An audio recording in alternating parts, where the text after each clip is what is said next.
राष्ट्रीय खेलों की तैयारियों को लेकर समीक्षा बैठक की गई। देहरादून में ये बैठक हुई। सीएम धामी ने ये समीक्षा बैठक की और इस बैठक में खेल मंत्री रेखा आर्या भी मौजूद रही। बता दें आपको, दरअसल उत्तराखंड में 28 जनवरी से 38वें राष्ट्रीय खेल जो होने जा रहे हैं उसको लेकर ये समीक्षा बैठक हुई। इस बैठक में खेल मंत्री रेखा आर्या मौजूद रही। इन खेलों के आयोजन को लेकर क्या कुछ तैयारियां हैं, इसकी समीक्षा की गई। मुख्यमंत्री पुष्कर सिंह धामी ने यह समीक्षा की।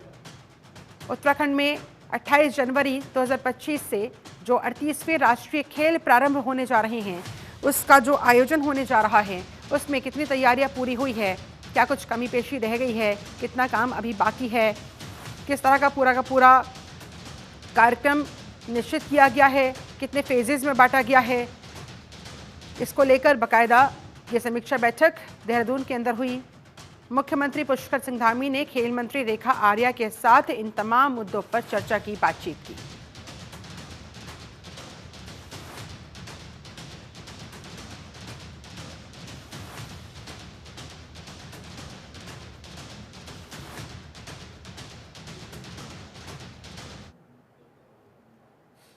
उत्तराखंड सरकार ने 50 लाख रुपए की धनराशि अवमुक्त करते हुए राज्य में टॉपर छात्रों के लिए राष्ट्रीय स्तर पर भ्रमण का कार्यक्रम तय किया है। इसके तहत आज शिक्षा निदेशालय द्वारा हाई स्कूल और इंटरमीडिएट के टॉपर छात्रों के लिए भारत दर्शन शैक्षिक यात्रा के संबंध में कार्यक्रम का आयोजन किया गया, जिसमें सीएम पुष्कर सिंह धामी ने हिस्सा लिया। इस दौरान सीएम धामी ने भारत दर्शन शैक्षणिक यात्रा पर जाने वाले छात्रों की बसों को हरी झंडी दिखाकर रवाना किया। सीएम धामी ने कहा, अगले 25 सालों में हमें एक विकसित भारत बनाना है, इसमें युवा पीढ़ी की अहम भूमिका है। कुमाऊनी भाषा हमारी मिट्टी की खुशबू है, तो गढ़वाल में बोले जाने वाली गढ़वाली भाषा हमारे दिल की आवाज है और जौनसारी भाषा हमारी समृद्ध संस्कृति की पहचान है और हिंदी हमारी प्राणवायु है जो हमको जीवन देने का काम करती है। इसलिए हमारे सरकार प्रदेश की सभी भाषाओं को संरक्षित करने के लिए, संवर्धित करने के लिए प्राथमिकता से काम कर रही है।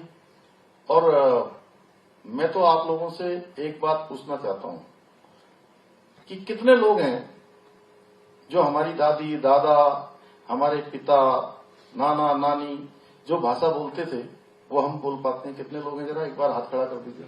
सब बोल लेते हैं? चलिए, आप लोग बोल लेते हैं, आप लोगों को मेरी बहुत बधाई, बहुत शुभकामनाएं। जहां कुमाऊनी भाषा हमारी। तो 5 दिन भारत भ्रमण पर रहेंगे टॉपर छात्र, 5 दिनों तक भ्रमण करेंगे और इसको लेकर पूरी तैयारियां की गई है। छात्रों की बसों को मुख्यमंत्री पुष्कर सिंह धामी ने हरी झंडी दिखाकर रवाना किया और इस दौरान, भ्रमण के दौरान, छात्र अलग अलग पहलुओं के बारे में जानकारी लेंगे, भारत दर्शन करेंगे। शैक्षणिक भ्रमण कार्यक्रम उनका ये 5 दिवसीय कार्यक्रम उनका ये, और इन बसों के जरिए इन छात्रों की 5 दिवसीय इस शैक्षणिक भ्रमण पर रवानगी हुई।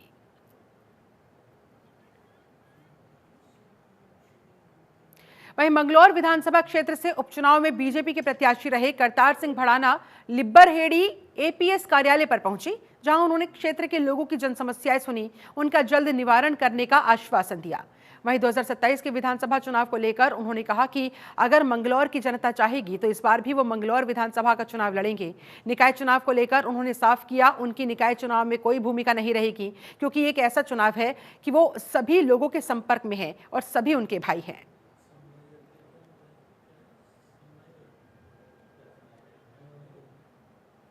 भगवान पंचकेदार के इस पौराणिक, धार्मिक और बहुत ही हम सब के आस्था के स्थल से आज भगवान से प्रार्थना की है कि शीतकालीन जो यात्रा प्रारंभ हो रही है वो यात्रा हमारी सफल हो और आने वाले समय में जिस प्रकार से हमारी कपाट खुलने पर 4 धाम यात्रा होती है, उसी तरह से अब 12 महीने हमारी ये यात्रा भी चले और 12 के 12 महीने लगातार लोगों का आना हो यहाँ पर। उनके निमित्त सभी व्यवस्थाओं को भी सुनिश्चित किया जा रहा है और सभी को निर्देश भी दे दिए गए हैं। एक तरह से उसका प्रारंभ हो गया है। भगवान से प्रार्थना है कि भगवान इस यात्रा को अब अनवरत रूप से जारी रखें, अनवरत रूप से ये चलती रहे। भगवान पंच के काशीपुर का इतिहास गौरवशाली रहा है। ये कभी कुमायूं साम्राज्य की राजधानी हुआ करता था। आज भी उत्तराखंड के औद्योगिक मानचित्र पर एक चमकता हुआ नाम है, लेकिन दुर्भाग्यवश जिला न बनने की वजह से ये क्षेत्र भारत की विकास की मुख्य धारा से कहीं न कहीं वंचित सा रह गया। देश का प्रसिद्ध भारतीय प्रबंधन संस्थान और कई अन्य महत्वपूर्ण संस्थान यहाँ पर ऐसे हैं, मौजूद हैं, बावजूद इसके ये जिला नहीं बन पाया। सरकारी जमीन होने के बावजूद काशीपुर की तकदीर नहीं बदल पाई। बीजेपी के पूर्व विधायक हरभजन सिंह चीमा ने 4 बार विधायक रहकर भी यहाँ पर जिला बनाने की कई बार वकालत की, कवायद की, लेकिन डबल इंजन की सरकार में भी ये वादा हकीकत में नहीं बदल पाया। काशीपुर की जनता अब इस मुद्दे को लेकर मुखर हो रही है। कांग्रेस की वरिष्ठ नेता अलका पाल ने भी इस मुद्दे को लेकर कांग्रेस की तरफ से जमकर निशाना साधा, सरकार पर वार किया।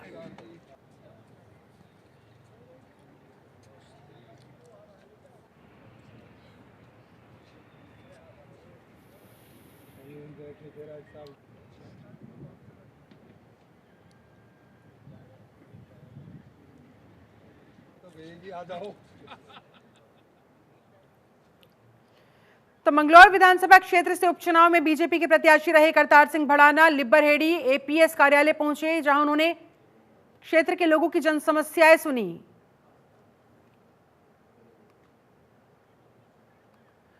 दो 2027 के विधानसभा चुनाव को लेकर उन्होंने कहा, अगर मंगलौर की जनता चाहेगी तो इस बार भी वो मंगलौर विधानसभा का चुनाव लड़ेंगे। निकाय चुनाव को लेकर उन्होंने साफ कर दिया, उनकी निकाय चुनाव में कोई भूमिका नहीं रहेगी, क्योंकि एक ऐसा चुनाव है कि वो सभी लोगों के संपर्क में है और सभी उनके भाई है।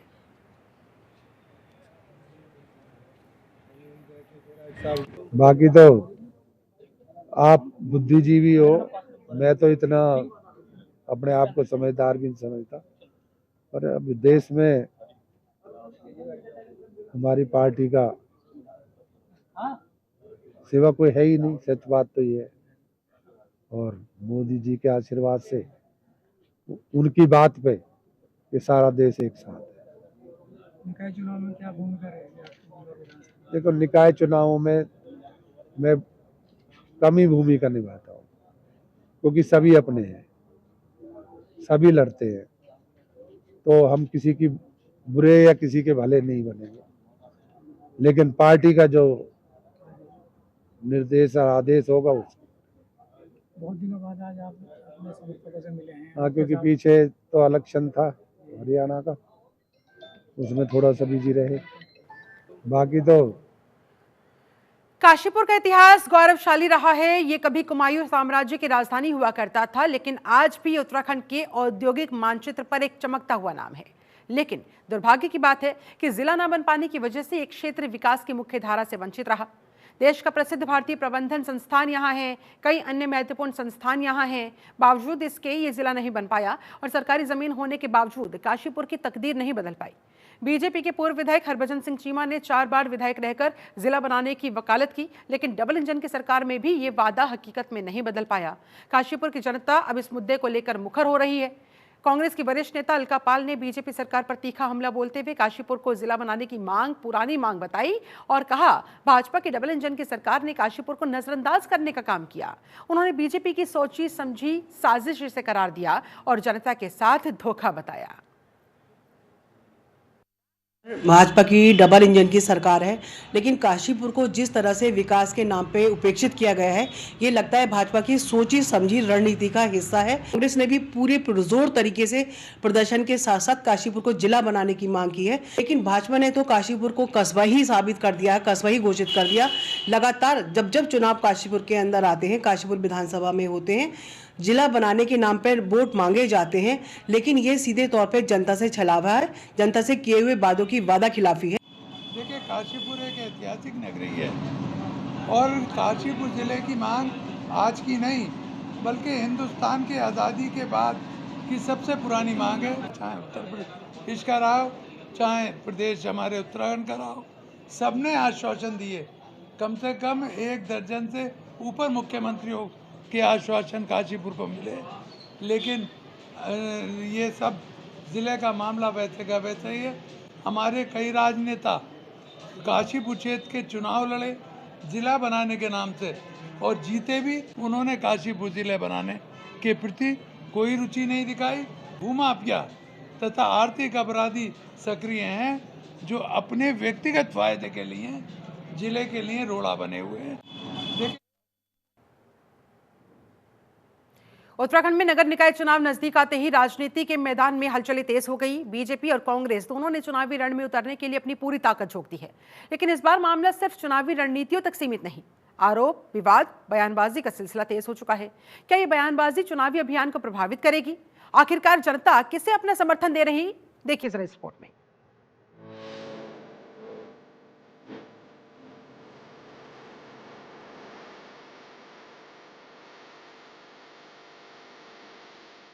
जैसे उत्तराखंड में निकाय चुनाव नजदीक आते जा रहे हैं, वैसे ही राजनीतिक पार्टियां एक दूसरे को घेरने में लगी हैं। तो वहीं अब एक के बाद एक बार फिर से महिलाओं को आरक्षण देने के वादे और टिकट वितरण पर बीजेपी और कांग्रेस के बीच का ये विवाद इस चुनावी घमासान को और ज्यादा तेज कर रहा है। दोनों दलों के नेता महिलाओं के मुद्दे पर अपनी अपनी पार्टी के पक्ष में तर्क देते नजर आते हैं, जिससे चुनावी पटल पर एक अहम मुद्दा बनाया जा सके। जहां पर पार्टी के जिला प्रभारियों और चुनाव प्रभारियों की बैठक आयोजित की गई, बीजेपी के नेताओं ने कार्यकर्ताओं से चुनावी तैयारी में जुटने का आह्वान किया है। पार्टी ने विधानसभा चुनाव में मिली जीत को नगर निकाय चुनाव में भी दोहराने की उम्मीद जताई है। तो वहीं अब बीजेपी की वरिष्ठ नेत्री प्रियंका अग्रवाल ने कहा है कि हमें विपक्ष से नहीं बल्कि अपने पुराने चुनावी आंकड़ों से चुनौती मिल रही है और हमें इस चुनाव में जनता का विश्वास जीतना है। प्रियंका गांधी का नारा लड़की हूं, लड़ सकती हूं सिर्फ हवाई साबित हुआ है, जबकि बीजेपी ने माला राज्य लक्ष्मी को संसद तक पहुंचाया है और कांग्रेस का महिला आरक्षण का मुद्दा महज एक छलावा है। मैं सबसे पहले धन्यवाद करना चाहूँगी कि इस समय चुनावी दलदल एकदम चल रहा है, हलचल मची हुई है। उसमें कांग्रेस जो एक बयान दी थी प्रियंका गांधी जी ने कि लड़की हूँ, लड़ सकती हूँ, वो जो ये बयान है ना, वो हवाई साबित हो चुका है और महिला हर एक क्षेत्र में आगे है। लेकिन कांग्रेस जो 33% के आरक्षण की बात करता है ना, उसमें आगे नहीं है। अगर आप आरक्षण दे रहे हैं, रिजर्वेशन आप एक तरीके से दिए हैं, तो उस चीज़ को होना चाहिए, साबित करना चाहिए आपको। और मैं आपको एक चीज़ और बताना चाहूँगी, आपने भारतीय जनता पार्टी की बात करी, तो उनकी एक सांसद जो हैं वो लक्ष्मी जी टिहरी से, वो संसद तक पहुँच चुकी हैं। तो क्या महिला हर क्षेत्र में आगे नहीं बढ़ सकती है? उनको ये चीज़ का पता होना चाहिए कि महिला भीड़ बढ़ाने के लिए नहीं है, महिला हर एक क्षेत्र में आगे बढ़ रही है। तो वहीं कांग्रेस भी इस चुनावी जंग में पीछे नहीं है। काशीपुर महानगर कांग्रेस जिला अध्यक्ष मुशर्रफ हुसैन ने बीजेपी पर गंभीर आरोप लगा दिए हैं। उन्होंने कहा कि बीजेपी ने हमेशा जनता को धोखा दिया है। अगर बीजेपी सच्ची है तो निकाय चुनाव क्यों नहीं करवा रही? मुशर्रफ हुसैन ने महिलाओं को टिकट बंटवारे पर भी बीजेपी पर निशाना साधा है। अब ऐसे में कांग्रेस हमेशा महिलाओं को सम्मान देती आई है। अगर निकाय चुनाव में महिलाओं को टिकट देने को लेकर भाजपा की असलियत जनता के सामने आ जाएगी। और भारतीय जनता पार्टी का संगठन क्यों डर रहा है? पिछले 1 साल हो गया, 1.5 साल होने वाला है, क्यों नहीं चुनाव करा? नगर पालिकाओं के, नगर निगम के क्यों नहीं चुनाव करा रहा है? बार बार प्रशासक की नियुक्ति क्यों करे जा रहा है? कहीं ना कहीं इसे डर है कि भारतीय जनता पार्टी हार रही है, निगम हो या पालिका के चुनाव हो। जहाँ तक आरक्षण का सवाल है, पिछली बार भी नगर निगम के चुनाव में देखिए, हमने हर जगह पर, रुद्रपुर में देखिए हमारी मीना शर्मा है, उन्हें हमने टिकट दिया, कांग्रेस पार्टी ने टिकट दिया, 33% का आरक्षण पूरा किया।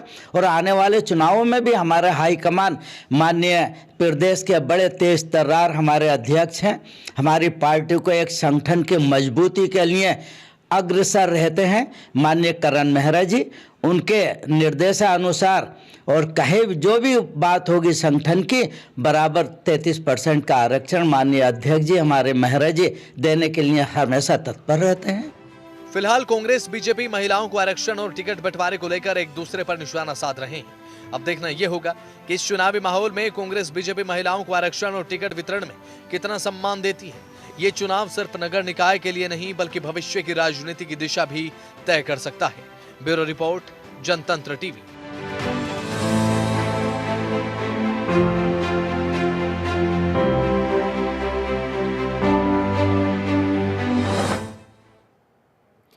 हरिद्वार के बहादुराबाद थाना क्षेत्र के ग्राम बढ़ेही राजपुतान में ग्राम समाज की भूमि पर कब्जा कर बनाई गई कॉलोनी को एचआरडीए प्रशासन की टीम ने जेसीबी से ध्वस्त करवा दिया। प्रशासन ने करीब 2.25 बीघा भूमि को कब्जा मुक्त करवाया। इस दौरान कुछ कब्जेधारी टीम से भी भिड़ गए। इस बीच टीम के साथ वहां नोकझोंक हुई। हंगामा बढ़ने पर पुलिस ने मामले को शांत करवाया। इसके बाद टीम ने वहां कार्रवाई की। टीम से उलझने वाले लोगों के खिलाफ मुकदमा दर्ज कराने की भी तैयारियां की जा रही है।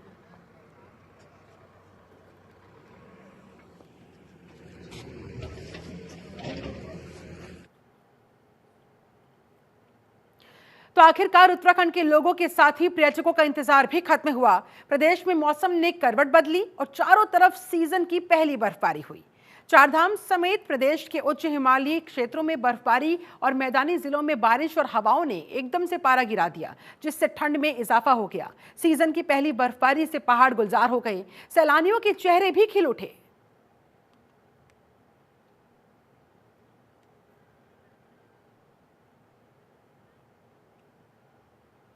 पहाड़ों से लेकर मैदान तक ठिठुरन भरी पड़ी है। ठंड बढ़ती जा रही है। मसूरी में सीजन का पहला हिमपात हुआ, यानी कि बर्फबारी हुई। इसके साथ ही तापमान में भी गिरावट दर्ज की गई, जिससे कड़ाके की ठंड पड़ने लगी। बारिश और बर्फबारी की वजह से व्यापारियों के चेहरे खिल उठे, क्योंकि इसी बर्फबारी को देखने के लिए तो दूर दराज से देश के अलग अलग हिस्सों से पर्यटक वहां पर पहुंचते हैं। बता दें, मौसम विज्ञान केंद्र ने आज के लिए भी हल्की बारिश के साथ बर्फबारी का पूर्वानुमान जारी किया। बारिश और बर्फबारी से पहाड़ों से लेकर मैदान तक तापमान गिरने से ठिठुरन बढ़ने की संभावना है। हरिद्वार में ग्राम प्रधानों ने अपनी कई मांगों को लेकर मुख्य विकास अधिकारी आकांक्षा कोंडे को ज्ञापन सौंपा। जिला प्रधान संगठन के बैनर तले प्रधानों ने किसानों के खेतों में सिंचाई के लिए पाइपलाइन योजना में तेजी लाने, मनरेगा के तहत मजदूरी बढ़ाने की मांग की।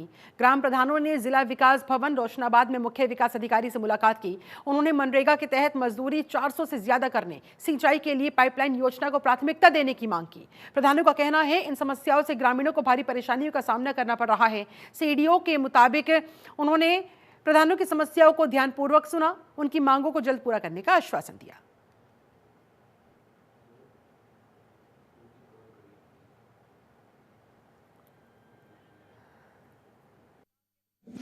देखिए, पहले जो नरेगा की हमारी मजदूरी है उसके जो रेट हैं उसको लेके उन्होंने थोड़ा अपनी व्यक्त की है परेशानी, जिसको लेके ये शासन के स्तर का मामला है। इसीलिए शासन को जो है कई बार इसके पूर्ण पहले भी बताया गया है। जो नरेगा की दर है वो हमारे यहाँ धरातल पे जो है उनको कम लग रही है, तो इसके लिए शासन को हम लोग कम्युनिकेट कर देंगे और जो नियमानुसार कार्रवाई होगी वो शासन स्तर से ही होनी है। उसके अलावा जल जीवन मिशन है, जिसको लेके उन्होंने सड़क जो है खुदी हुई है, मरम्मत नहीं की गई है, कहीं पानी की लीकेज है, उन सभी को लेके उन्होंने परेशानियां अपनी बताई हैं।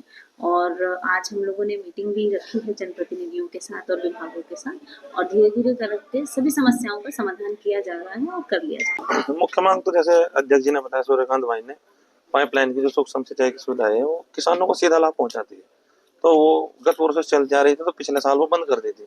मुख्य मांग तो हमारी वही थी। उसके अलावा और कुछ छोटे मुद्दे थे।